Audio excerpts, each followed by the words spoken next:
Hey guys, in this video I'm going to show you how to transfer a car title in California. If you find this video helpful, please consider to like this video and subscribe to my channel. In saying that, let's just jump straight into the video.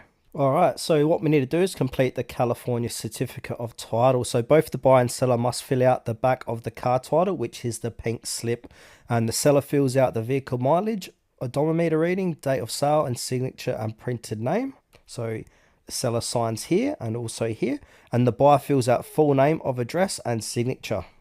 And step 2, bill of sale, optional but recommended. So this provides legal proof of the transaction. Use CA DMV form Reg 135.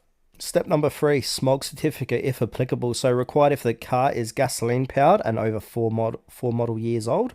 Valid for 90 days, and seller is responsible for providing this. And now this isn't needed for electric vehicles, hybrid, if exempt, recent model vehicles, or family transfers in most cases. Then from here, submit transfer documents to DMV.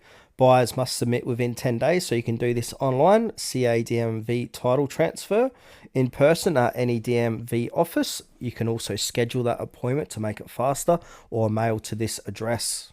Now the documents you will need is that signed title, which is a pink slip, a smog certificate if needed, transfer fee, odometer disclosure if under 10 years of old, form Reg 343 if title was lost, and proof of insurance.